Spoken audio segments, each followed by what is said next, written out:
बिस्मिल्लाहिर्रहमानिर्रहीम, अस्सलाम वालेकुम।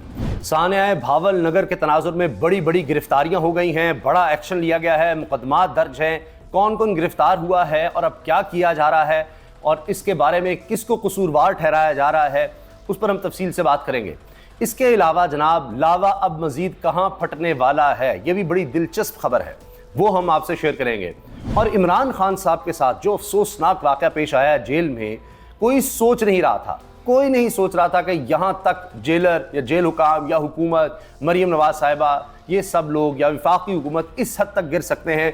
कोई नहीं सोच सकता था, कोई नहीं सोच सकता था कि अब इस मुल्क में, जिसको इस्लामी जमहूरिया कहा जाता है, इस्लामी मुल्क कहा जाता है, मकबूजा कश्मीर की मिसालें दी जाती थी कि मकबूजा कश्मीर में जनाब जो लोग गिरफ्तार हैं उनको नमाज नहीं पढ़ने दी जाती, उनके साथ ऐसा सलूक किया जाता है। लेकिन पाकिस्तान में ये होगा और साबिक वज़ीर आज़म के साथ ये होगा, मकबूल-उद्दीन जमात के सरबराह के साथ ये होगा और एक इंटरनेशनल स्टेबिलिटी के साथ ये होगा। कभी किसी ने नहीं सोचा था कि यहां तक गिरा जा सकता है। और फिर हर चैनल पर यह न्यूज़ चलवाई गई थी कि जी इमरान खान ने ईद की नमाज अदा कर दी है और गले लगाया है शामिद कुरैशी को और ये वो। लेकिन ये सब फेक न्यूज़ साबित हुई है, क्योंकि शाह महमूद कुरैशी साहब की बेटी ने इस पर बाकायदा एक्स पर पोस्ट किया है कि वो जब मिली हैं तो पता चला कि जी इन लोगों को तो नमाज पढ़ने ही नहीं दी गई। वो फजर की नमाज पढ़ने के बाद से तैयारी करके बैठे हुए थे नमाज ईद की, लेकिन उनको ईद की नमाज जेल तक भी नहीं पढ़ने दी गई। ये बड़ी अफसोसनाक खबर है। इस पर हामिद मीर साहब ने भी पोस्ट लगाई है एक्स पर। उन्होंने कहा है कि मैं उलमा से पूछना चाहता हूँ, उलमा इकराम से, कि किसी को ज़बरदस्ती ईद की नमाज से रोका जाए, किसी को नमाज से रोका जाए ज़बरदस्ती, उसके बारे में क्या अहकामात हैं। और आप ये देखिए कि मौलाना तारिक जमील साहब ने अमीर अब्बास से बात करते हुए जालिमों के हवाले से जो कुछ कहा है कि इबरतनाक अंजाम होता है जालिमों का। जो जालिम होते हैं वो तबाह बर्बाद होते हैं। आज के हुक्मरानों को जालिम करार दिया है मौलाना तारिक जमील ने, और उनकी मिसालें दी हैं कि माजी में कितने बड़े बड़े जालिम थे और वो क्या समझते थे और फिर वो किस तरह से अंजाम को पहुंचे। वो कह रहे हैं आज भी जो हुक्मरान जालिम है वो अपने अंजाम से नहीं बच सकते, क्योंकि जो जुल्म करता है उसको अल्लाह ताला यहीं पर भी सज़ा देता है, इस जहान में, अगले जहान में तो है ही है। और फिर इसके साथ साथ मौलाना तारिक जमील ये कहते हैं कि ये जो जालिम लोग होते हैं, इतना जो जुल्म करते हैं, जिनके अंदर एहसास ख़त्म हो जाता है, तो फिर ये अपने अंजाम से बच नहीं सकते, क्योंकि सैयदना अली करमुल्लाह वजह का कौल है कि कुफ्र का निज़ाम चल सकता है, जुल्म का नहीं। तो ये ज़्यादा अरसा नहीं हो सकता। लेकिन अब कोई इतना जालिम हो सकता है कि नमाज भी ना पढ़ने दे, ये किसी ने नहीं सोचा था। अब जनाब मेहरबानो कुरैशी साहिबा, जो कि शामिद कुरैशी साहब की बेटी हैं, उन्होंने इलेक्शन भी लड़ा और वही फॉर्म 45 पे तो जीत की नहीं, 47 फॉर्म निकल आया। वो लिखती हैं, अपडेट फ्रॉम अडयाला, आज बाबा से अडयाला में ईद के मौके पर मुलाकात हुई, इनके साथ ईद गुजार कर दिली खुशी मिली। मैं, मेरी वालिदा और बहन, मेरे शौहर और बच्चे भी इनसे मिले और आज वाकई लगा कि ईद है। आज मुलाकात के बाद पाकिस्तानी इवाम को यह ज़रूर बताना चाहती हूँ कि इमरान खान साहब और मेरे वालिद शाह महमूद कुरैशी साहब को गुज़श्ता रोज़ ईद नमाज अदा करने की इजाज़त नहीं दी गई।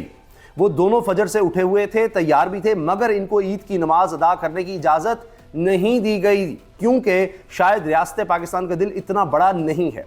मैं ये भी बताना चाहती हूँ कि आज हमें मुलाकात की इजाज़त भी आसानी से नहीं मिली। हमने कोर्ट से रुजू किया और इसकी बिना पर मिन्नतों के बाद ईद मिलने की इजाज़त दी गई और हमने अडयाला जाकर इनसे मुलाकात की। हमने सोचा कि हमें इनके साथ लंच करने दिया जाएगा। हम घर से तैयारी करके गए थे। मेरे बच्चों ने अपने नाना के लिए मीठा बनाया था। हम अपने साथ खाना लेकर गए, मगर हमें खाना अंदर ले जाने की इजाज़त नहीं दी गई, ना ही हमें इनके साथ ईद का लंच करने का मौका मिल सका। हमें मुलाकात के लिए काफ़ी देर इंतज़ार करना पड़ा, हालांकि हम इजाज़त के बाद गए थे। हमें बताया गया था कि मुलाकात होगी, मगर इसके बावजूद तज़हीक करने के लिए या तंग करने के लिए बाहर खड़ा करवा कर इंतज़ार करवाया गया। हमें अंदर तक गाड़ी ले जाने की इजाज़त नहीं दी गई, पैदल चलकर जाना पड़ा, काफ़ी देर इंतज़ार करना पड़ा, मगर फिर भी अल्लाह का शुक्र है कि आज ईद के मौके पर ईद का जो हमारे दिलों का चांद है वो हमें नज़र आ गया। वो फिर भी शुक्र अदा कर रही हैं, लेकिन जो कुछ उनके साथ हुआ वो बता रही हैं। तो ईद की नमाज ना पढ़ने देना इंतहाई अफसोसनाक है। ये मेहरबानो साहिबा ने ये कहा है, उनके बकौल ईद की नमाज नहीं पढ़ने दी गई। मुझे नहीं याद, शायद कभी ऐसा मौका पहले भी किसी कैदी पर आया हो या कभी किसी पॉलिटिकल कैदी पर, मुझे नहीं पता कि कुछ ऐसा हुआ है कभी किसी के साथ। तो वो आप किसी को याद हो तो ज़रूर कमेंट सेक्शन में बता सकते हैं। और जनाब अब दूसरी तरफ जो मैं आपसे अर्ज़ करना चाह रहा हूँ, बहावल नगर, सानिया भावल नगर के हवाले से ये एक्सप्रेस न्यूज़ ने पूरी खबर इस पर शाया की है और इसमें बताया कि जनाब SHO और ASI इन दोनों को गिरफ्तार कर लिया गया है और इनके खिलाफ मुकदमा भी दर्ज हो गया है। अब जनाब इसमें कहा जा रहा है कि जी भावलनगर छापा मारने पर SHO ASI समेत दीगर एहलकार गिरफ्तार, मुकदमा दर्ज। पंजाब के इलाके भावलनगर के थाना मदरसे की जानिब से चक सरकारी में छापा मारने और शहरियों को गैर कानूनी हिरासत में रखने का मुकदमा दर्ज करके SHO ASI समेत दीगर एहलकारों को गिरफ्तार कर लिया गया। अब इसका मतलब यह है कि जो सरकार है या हुकूमत है उसकी तरफ से अपना वर्जन आ गया है कि सब में कसूरवार जो है वो पुलिस वाले हैं। SHO थाना मदरसा और दीगर के खिलाफ FIR में फ़राइज़ से गफलत बरतने, गैर कानूनी हिरासत में रखने की दफात शामिल की गई हैं। मुकदमा नए SHO सैफुल्लाह हनीफ की मुद्दईत में दर्ज किया गया। मुकदमा दर्ज होने के बाद DPO ने वाक़ई मुलव्वस SHO और दीगर एहलकारों को मुअत्तल करके महकमाना कार्रवाई का हुक्म भी दिया। FIR के मतन में लिखा गया है कि ASI मोहम्मद नईम ने एहलकारों के साथ 8 अप्रैल को चक सरकारी में मोहम्मद अनवर जट नामी शहरी के घर पर छापा मारा, जिस पर अहले खाना ने मज़ाहमत की और एक पुलिस एहलकार को कमरे में बंद कर दिया। अच्छा, ये उसमें लिखा हुआ है कि अहले खाना ने मज़ाहमत की और एक पुलिस एहलकार को कमरे में बंद कर दिया। क्या अब जब भी पुलिस बगैर वारंट के जाएगी तो सबको ये हक हासिल है कि अगर वो लोग ज़्यादा हों और उनसे असला छीन सकें तो उनको कमरे में बंद कर दें? ये बहुत बड़ा सवाल है। और आज से पहले तक पिछले 2 साल में जितने छापे मारे गए हैं, जितने चादर दीवारी का तकद्दुस पामाल हुआ है, क्या उन सब के खिलाफ अब कार्रवाई होगी इसको मिसाल बनाकर, या ये सिर्फ वाहिद एक वाक़या था और उनको सबको मेडल्स मिलेंगे? जब मेडल्स उनको मिले गए तो तब तो यही होना था कि सबको पता था कि जनाब इस तरह कोई नहीं पूछता, जाओ जिसको मर्जी, किसी की इज्जत महफूज नहीं है, ना उस्मान डार की वालदा की, ना किसी और खातून की, चाहे वो बूढ़ी है चाहे वो बच्ची है, कोई भी है। तो उसके बाद तो ये होना था, लेकिन अब ये इनके खिलाफ हो गया है तो बाकियों का क्या होगा? अच्छा जी, जब अहले खाना ने मज़ाहमत की और एक पुलिस एहलकार को कमरे में बंद कर दिया, जिसके बाद SHO थाना मदरसा रिजवान अब्बास दीगर एहलकारों के हमरा मौके पर पहुंचे और चादर और चार दीवारी का तकद्दुस पामाल करके घर में दाखिल हुए, जिसके बाद खवातीन को भी मुबैना तशद्दुद का निशाना बनाया गया। FIR के मुताबिक इसी दौरान मोहम्मद अनवर जट के बेटे मोहम्मद खलील और दीगर अहले खाना ने जमा होकर SHO और पुलिस एहलकारों को कमरे में बंद कर लिया और वीडियो भी बनाई। वाक़े की इत्तला पर पुलिस की भारी नफरी भी मौके पर पहुंची और पुलिस ने घर में मौजूद अफराद को तशद्दुद का निशाना बनाया, तोड़ फोड़ की, जिसके बाद SHO रिजवान अब्बास और दीगर को छुड़वा लिया गया। यानी पुलिस फिर पहुंची है, उन्होंने अपने लोगों को छुड़वाया और इन पर, घर वालों पर फिर जुल्म किया, तशद्दुद किया। मतन के मुताबिक पुलिस एहलकारों, ये सरकारी वर्जन है जी जो मुकदमा दर्ज हुआ है, मैं वो पढ़ रहा हूँ।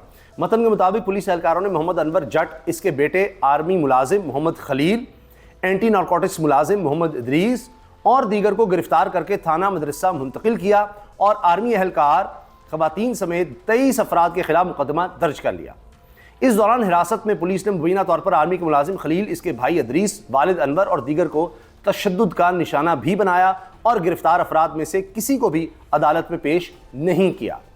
पुलिस ने तशद्दुद का निशाना बनने वाले पाक आर्मी के सिपाही खलील जट और दीगर की मेडिकल रिपोर्ट भी जारी होने से रोकी, जिसके बाद 10 अप्रैल को सरकारी इदारे, यानी ब्रैकेट में लिखा है एक्सप्रेस में आर्मी, 10 अप्रैल को सरकारी इदारे यानी आर्मी के जवानों की बड़ी तादाद पहले डिस्ट्रिक्ट अस्पताल पुलिस खिदमत सेंटर पहुंची और वहां पर पुलिस एहलकारों को तशद्दुद का निशाना बनाकर पकड़ लिया। फिर मज़कूरा डॉक्टर को अपने हमराह ले गए। अच्छा, फिर मज़कूरा डॉक्टर को भी अपने हमराह ले गए। इसके बाद सरकारी इदारे के जवानों की भारी नफरी थाना सिटी A डिवीज़न पहुंची और कंट्रोल संभालने के बाद गिरफ्तार SHO रिजवान अब्बासी, यानी फिर वो जवान जो हैं सरकारी इदारे के जवान, वो थाने पहुंचे और उन्होंने वहाँ थाने का कंट्रोल संभाल लिया। नफरी थाना सिटी A डिवीज़न पहुंची और कंट्रोल संभालने के बाद गिरफ्तार SHO रिजवान अब्बासी, मोहम्मद नईम समेत दीगर पुलिस एहलकारों को शदीद तशद्दुद का निशाना बनाया। वाक़े की इत्तला मिलने पर ज़िली police officer DPO Nasibullah Khan और डिप्टी कमिश्नर जुल्फ़िकार अहमद भून थाने पहुंचे। दोनों ने थाने पहुंचकर मुज़ाकरात किए तो आर्मी के जवान गाड़ियों में बैठकर वापस रवाना हो गए। इसके बाद रेस्क्यू टीमें थाने पहुंची, जहां से जख्मी पुलिस एहलकारों को डिस्ट्रिक्ट अस्पताल इमरजेंसी मुंतकिल किया गया। बाद अज़ां RPO भावलनगर पहुंचे और DPO डिप्टी कमिश्नर के हमरा कमांडर 57 ब्रिगेड से मुलाकात की। तमाम तर मामलात को तय करने के बाद मज़कूरा अफसरान डिस्ट्रिक्ट अस्पताल पहुंचे और जख्मियों की इयादत की, जिसके बाद मामलात खुश असलूबी से हल हुए और फिर पंजाब पुलिस ने प्रेस रिलीज भी जारी की। पुलिस इलामी में बताया गया कि ज्वाइंट इन्वेस्टिगेशन की गई है और मामले को खुश असलूबी से तय कर लिया गया है। यह है जी मामला जो खुश असलूबी से हल हो गया है। ये पूरी खबर मैंने जनाब ये एक्सप्रेस पर मौजूद है। एक्सप्रेस न्यूज़ चैनल भी है, एक्सप्रेस के अखबार भी है, ट्रिब्यून भी है, उनका इंग्लिश अखबार भी है। तो उनकी तरफ से खबर मैंने एक एक लफ्ज़ जो है वो आपके सामने रख दिया है, पढ़ दिया है। यह है जनाब के किस तरह से फिर छापा मारने पर SHO ASI समेत दीगर एहलकार गिरफ्तार कर लिए गए हैं, मुकदमा भी इनके खिलाफ दर्ज हो गया है। किसने क्या किया, अब जाहिर है कि ये तो सारा मतन केस का है, उसमें जो सरकारी वर्जन है वो सामने आ गया है। किस तरह आर्मी के जवान पहुंचे, उन्होंने क्या किया, किस तरह कंट्रोल संभाला, किस तरह इनको पकड़ा, किस तरह लोग छुड़वाए, वो सब कुछ इसमें आ गया है जनाब। अच्छा, अब आखिर में जो मैंने अर्ज़ करना था कि लावा फटने वाला है, उस पर आमिर सईद अब्बासी, ये जनाब ब्यूरो चीफ हैं एक न्यूज़ चैनल के, भी बहुत अच्छे जर्नलिस्ट हैं, लिखते हैं मुस्लिम लीग नून जल्द ही राना सनाउल्लाह, मियाँ जावेद लतीफ़, चौधरी आबिद रज़ा कोटला, सेनेटर अफनानुल्लाह, ख्वाजा साद रफ़ी के बयान से लाताल्लुकी का ऐलान कर देगी। और आगे लिखते हैं यहाँ भी लावा फटने वाला है, कि यहाँ भी मुस्लिम लीग नून में भी लावा फटने वाला है। बहुत से लोग अब एक दूसरे के खिलाफ यहाँ बोलने वाले हैं कि बहुत हो गया। और ये वो लोग हैं जिनमें वो कोटला साहब जो हैं, उन्होंने तो कहा है, वो तो मानते हैं कि जनाब वो हारे हुओं को जितवाया गया है, खुद नून लीग के हैं, और कह रहे हैं जनाब ये 47 और सब कुछ। अच्छा, तहरीक इंसाफ को अपने ही लोगों के खिलाफ एक्शन लेना पड़ा है। वो इसलिए कि अवामी रद्दमल इतना सामने आया कि ये क्या मरीम नवाज साहिबा का टिकटॉक पर मुकाबला हो रहा है, क्योंकि मिसाल यूसुफजई साहिबा जो कि मुशीर वज़ीर आला है, उनकी वीडियोज़ और तस्वीर आई कि गरीबों में जो चेक तकसीम किए जा रहे हैं, रकम तकसीम की जा रही हैं, उसकी पब्लिसिटी हो रही है, कैमरे इर्द गिर्द हैं, तस्वीरें और वीडियो बनाई जा रही है। और फिर एक तस्वीर शहरियार आफरीदी की भी आ गई। अब पीछे जनाब बैनर भी लगा हुआ है और उसमें वज़ीर आला खैबर पख्तूनख्वा अली बिन गंडापुर की तस्वीर है और मिसाल यूसुफजई साहिबा की तस्वीर है। बहुत से लोगों ने कहा जी इसमें इमरान खान माइनस कर दिया। फिर इस पर तनकीद हुई, साफ़ियों ने भी की कि जी बड़े लेक्चर देते थे कि जी ये देखें मियाँ नवाज शरीफ जो है ये आटे पर तस्वीरें लगा रहे हैं, सरकारी खर्च पर तस्वीरें लगा रहे हैं, ये पब्लिसिटी कर रहे हैं, फलां कर रहे हैं, मरीम नवाज टिकटॉक पर होती हैं। तो मिसाल साहिबा ने, मुशीर वज़ीर आला ने वो काम शुरू कर दिया है। इसके बाद क्या हुआ कि अली बिन गंडापुर साहब को एक्शन लेना पड़ा, वज़ीर आला को, और वाज़ेह अहकामात उन्होंने दिए, जिस पर फिर अब जो सहाफ़ी जो वैसे तो तहरीक इंसाफ के हक़ में बोलते भी हैं, उन्होंने जब इतनी शदीद तनकीद की तो फिर ये हुआ कि सराहना भी पड़ा कि जनाब ये बड़ी बात है कि ये है कि कहीं अवामी रद्दमल आता है तो टिकट वापस इसी लोटे से ले ली जाती है, लोटे को टिकट दी जाती है। यानी अब तहरीक इंसाफ पर अवामी प्रेशर आ गया हुआ है और ये है अवाम की ताकत। और तहरीक इंसाफ को पता है कि अब उनके साथ अवाम की सपोर्ट है और अगर कोई गलत हरकत करेंगे तो वो अवाम की सपोर्ट निकल जाएगी। अब ये खुद इनके ऊपर प्रेशर है। बाकी जमातें जो है वो कहती हैं ना अवाम से हम आ रहे हैं, ना हमें तो फॉर्म 47 वालों से गर्ज है, तो उन पर आप जो मर्जी करते रहें तो वो इश्तिहारी बाजी वो इसी तरह चलेगी। लेकिन इनको एक्शन लेना पड़ा है और कह दिया गया है कि तमाम ज़िली सतह पर हर डिपार्टमेंट को, हर इदारे को कह दिया गया, इंतज़ामिया को, कि कोई भी चीज़ हो रही है, कोई भी काम हो रहा है, इमदादी चक जब तकसीम हो रहे हैं तो तस्वीरें बनाने से आप इज्तनाब करेंगे और किसी की इज़्ज़त नफ्स मजरू नहीं करेंगे। इस चीज़ का आपने ख़ास ख्याल रखना है, इन मामलात को ध्यान रखना है, देखना है। तो अब ये जनाब एक्शन लेना पड़ा है ख़ुद अपने ही लोगों के ख़िलाफ़। खैबर पख्तूनख्वा के वज़ीर आला अली बिन गंडापुर को तहरीक इंसाफ ने पहले भी इस तरह से एक्शन लिए हैं कि जी किसी को अगर वो मिल गया, टिकट मिल गया किसी लोटे को, तो बड़ा रिएक्शन आया, जी आप लोटों को टिकट दे रहे हैं, तो फिर वापस लेना पड़ा। अच्छा, एक और वीडियो बड़ी सोशल मीडिया पर वायरल हो रही है कि ये कराची एयरपोर्ट पर कहा जा रहा है कि सिक्योरिटी अफसर ने वालिद के पास भाग कर जाने वाली मासूम बच्ची को बालों से पकड़कर नीचे फेंक दिया। इस पर बड़ा रिएक्शन आया कि बच्ची थी, बाप पता नहीं कितने अरसे बाद आ रहा है, तो गालिबन वो ईद के दिनों में आ रहा है, ये नहीं पता कि कब की वीडियो है, लेकिन बहरहाल तो अब वो उसके छोटी सी बच्ची है, बहुत छोटी सी, वो भाग रही है और वो टर्मिनल से बाहर आ चुका है, तो उसको प्यार से भी रोक सकता था। अगर रोकना ही था कि इसको खर्चा कि छोटी सी बच्ची अंदर ना चली जाए, हालांकि वो गेट से भी दूर थी, तो उसको आराम से रोक सकता था, ऐसे हाथ से रोक सकता था।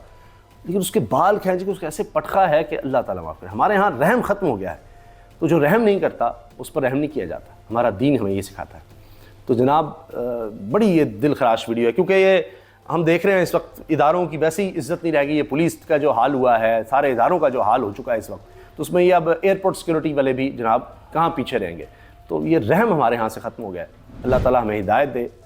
जनाब आप वीडियो शेयर करना मत भूलिएगा और सब्सक्राइब भी ज़रूर करें और वीडियो को लाइक भी करें और कमेंट सेक्शन में अपनी राय भी ज़रूर दीजिए। अल्लाह हाफ़िज़।